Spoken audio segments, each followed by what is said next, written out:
Hey y'all, I'm T the Brand, Lash Marketing Mentor. I teach Lash artists to make content easy, marketing simple, and keep clients coming back. Welcome to my channel. I got this question on Instagram Live recently, which brings us here for this video. The question was, do you have people pay a deposit and has it been effective? So today we're going to discuss some things that I feel are important about deposits, who should get them, who shouldn't, and all of the things. So let's get into it. But before we do, y'all know that I'm a notebook girly. In this year, we are not just being intentional about the information that we decide to consume. We are being strategic to extract things from the information to apply so that we can actually see changes in the results that we're looking for in our lash businesses. And I said all that to say, if you don't have your notebook, go get it now. All right, let's get to it. First things first about deposits for me is why you need them. So I believe every lash artist, every business owner, especially in the beauty industry, needs to have a deposit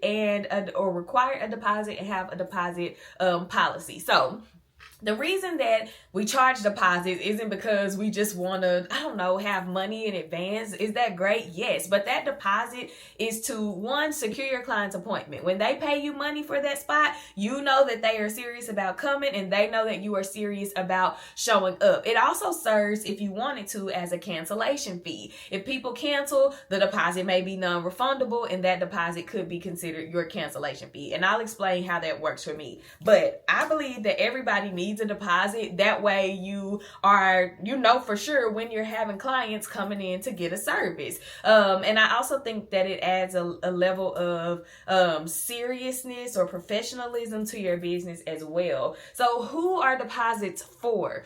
So I'm going to tell y'all what I used to do and I'm going to tell you what I do now. In the past, everybody had to pay a deposit for every appointment and that was just how it worked. But in 2022, I tried something new and decided, okay, for my regular recurring clients, I'm not going to charge them deposits. I'm just going to open my books. I will let them know the dates and times that are open. Well, not the dates and times, but let them know the months that are open. They can go to the booking site and then they can text me the appointment date and time that they want and they don't pay a deposit for that. Now, if they happen to cancel that appointment outside of my cancellation window, they do have to pay the deposit fee as their cancellation fee. So that is who I use that is who doesn't pay deposits in my business now. New clients always pay a deposit, and I consider new clients anyone who has come to me for the first time or who has come to me after an extended amount of time, and this person pays a deposit for their first 3 appointments. So if they're getting a full set or a foreign fill,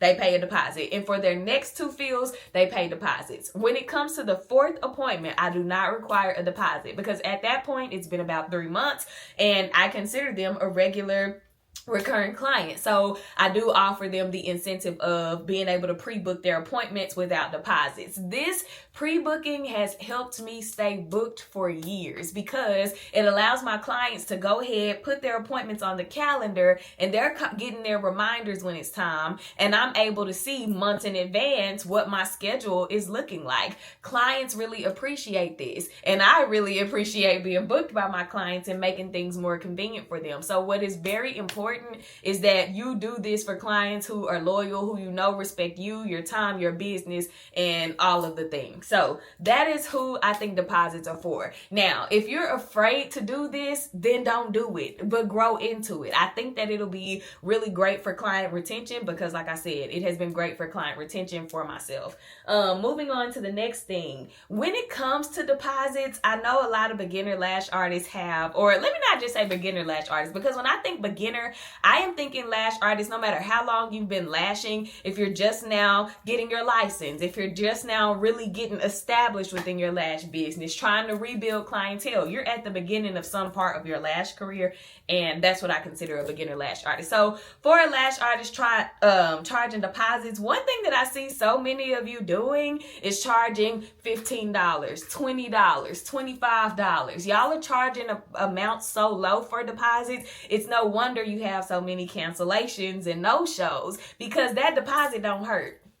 at all. Losing $15 to $25, you don't feel that. Especially if I paid the deposit a week or 2 weeks ago, I'm not thinking about that $15, that $20. But I bet you if that deposit was 50% of whatever the service was, they would feel that. I bet you if that deposit was $50, they would feel that, because nobody wants to just lose $50.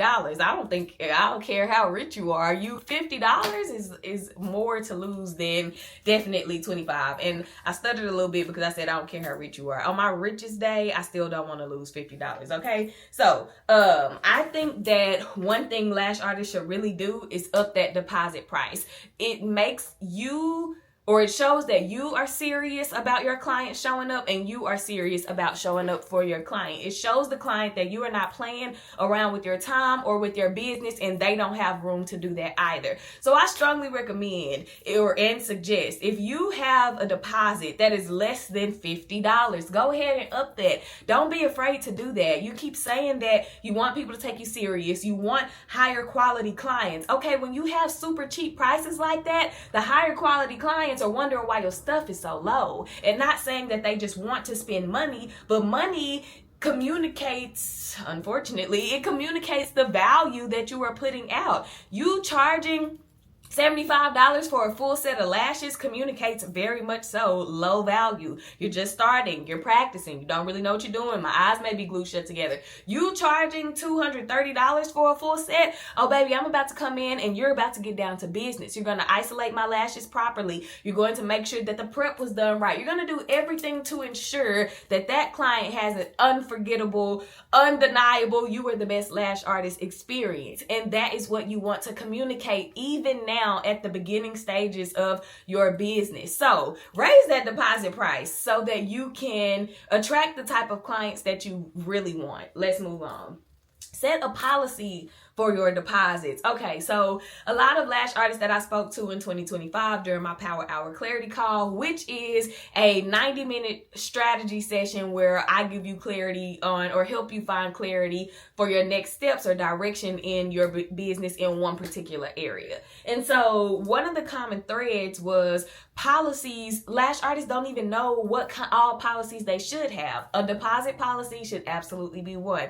Clients need to know, of course, how much the deposit is, but under what circumstances do they get them back? Are your deposits refundable, or are they not? Are they refundable under certain circumstances? As if, for example, you have to cancel the appointment, do you refund the deposit, or is it required that the client reschedules? Like, what do you feel is best for you and your business for that deposit refund policy? That's something that should be included in there. If your client needs to reschedule, how long or how many transfers do they get on the deposit? Sometimes you may have seen on a website it say deposit non-transferable, or you can transfer a deposit one time. That means if I schedule for January 1st, but I need to reschedule for January 15th, I can use that same deposit that I put on the 1st for the 15th. But if I need to reschedule from the 15th to the 25th, I have to pay a new deposit. What do you feel is best for your business? Having a clear policy around your deposits is going to save you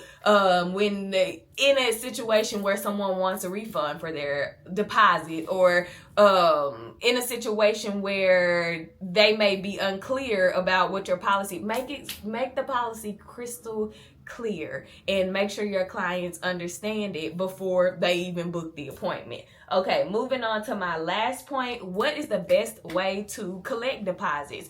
You can use invoices. You can have people send you the money directly, either with Zelle, Cash App, Venmo, PayPal, whatever system that you use through Square, or you can have it through your booking site. I've done it different ways throughout the years. Before I had a booking site, my clients had to Cash App me their deposit. When I got rid of Cash App, it was because Cash App was taking money out of people's actual bank accounts, and then ain't nobody to talk to at Cash App. I don't play with Cash App at all for any reason. But the best way that I found was to just have clients book through the booking site or pay the deposit through the booking site. I use Acuity Scheduling, and my financial processor is Square. When clients go on to Acuity, before they can even click a deposit or pay the deposit for their appointment, they see all of my policies. They have to click on all of my policies, and at the end to agree to them, and at the very end there is a space where they have to enter their first and last name, and this serves as their signature. Meaning, if for whatever reason you don't align with this policy, you agreed to this policy, and whatever comes as the outcome or consequence is the outcome or consequence. And so I found that having clients pay the deposit through the booking site, it eliminates so much stress, so many overlaps and mishaps. I don't have to keep checking to see if they've paid their invoice. I don't have to, get the Zelle confirmation. Everything is happening through my system. Last week's videos, we talked about the importance of integrating systems into your business this year for success. And one of those systems was a booking site. And through the booking site, you have the benefit of collecting those deposits. Booking sites just make your life so much easier. The days, the times, the prices, the policies, the deposit pay, everything is all right there for the client and for you for convenience. So this is my wrap on deposits. I think every lash artist should charge deposits for their services. And I think that if you have not built the rapport with your clientele to not require them to pay deposits, absolutely keep charging a deposit. But do find a way where you can charge the deposit and pre-book them. The reason why I stopped having my clients, my loyal clients, pay deposits for their appointments was because I want them to be able to book out as far as they feel comfortable booking out. And to pay $50 for the next 3 appointments, that's $150 on top of the appointment that they may be leaving. So say they came in for a fill. The fill was $150. And now I want to book my next appointment. That's an additional $50. So now I'm paying $200. If I want to book out multiple appointments, it just goes up from there. That wasn't something that felt fair to me for clients who have shown me that they are here to support me, that they love the service that I provide, and that they're not going to another service provider. And if they do, that's their prerogative. But while they're here, I want to take care of them the best that I can. And taking that load off of them with the deposits and allowing them to pre-book helps. Now remember, I do not do this for every client. You got to come back 3 times. You got to come in 3 times. And on time number 4, that's when I will allow, sorry about Sparkle barking, y'all. That's when I will allow the client to not pay deposits anymore. So I hope that something in this video was helpful. If it was, drop it in the comments. If you have questions, drop them in the comments. Don't forget to like this video, subscribe to the channel, turn on your bell notification button so that you are aware every time I drop a new gem to help you have a successful 2026 in your lash business. That's all I've got for this video, and I will see y'all in the next one.